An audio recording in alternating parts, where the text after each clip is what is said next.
find yourself extra snappy or irritated because a driver cuts you off, or a family member is getting on your nerves, or a colleague is talking to you too much? Or are you finding yourself being irritated by the small things? The seasons changing may be impacting your mood, and today I want to talk to you about anger. A lot of times we don't know that we're angry, and the emotions that we're feeling are just the ingredients to anger. And when we peel back the layers, we're finding out that we're angry. What's the definition of anger? It's hostility, it's an unpleasant emotion, unpleasant feeling. But what does it look like in your body? It can look like a tight chest, racing heartbeat, like hotness, heat in your body, persistent negative thoughts and patterns. One of the things is this: you've got to recognize it in your body and in your environment how you get triggered and how your anger becomes alive.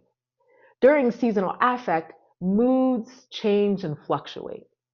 One of the things you can do is just how you can bring anger to the forefront and be comfortable with anger and really learn your triggers and being able to step back when you get angry.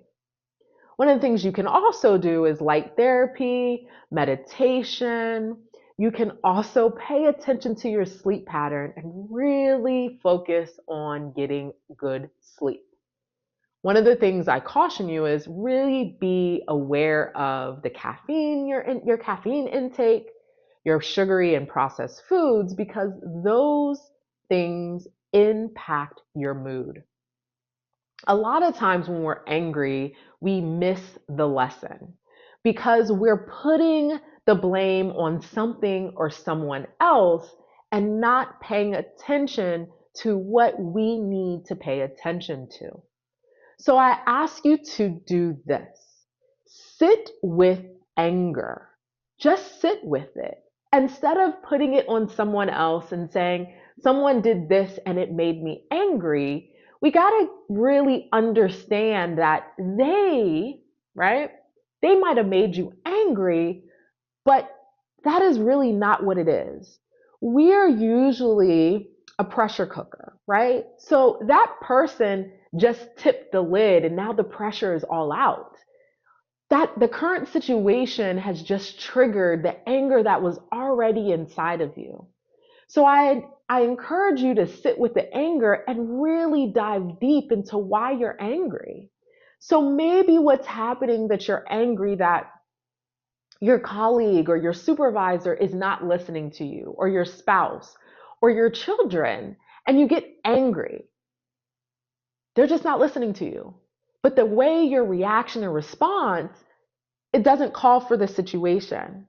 So if you dive deep, it may be the little kid in you that's angry because your mother or your father didn't hear you and you were in pain. And so your body is just now releasing that anger, and the current situation doesn't cause for that event, that reaction. If you're struggling with seasonal affect disorder, pay attention to the emotion anger, because a lot of times when you're angry, you're not coming from the current moment in that emotion, you're coming from like the past. And it's just a buildup. And now's the time you feel is the perfect time to release this emotion. But guess what? You're not truly releasing it and dealing with it. You're spewing it and spitting it up on the other person. And then you probably will feel shame and guilt, or you might feel good, but you really haven't truly gotten to the root cause of the problem. And so seasonal affect, as the seasons are changing, anger will be present. Being snappy and irritable can be present, but you can take a proactive approach with this emotion.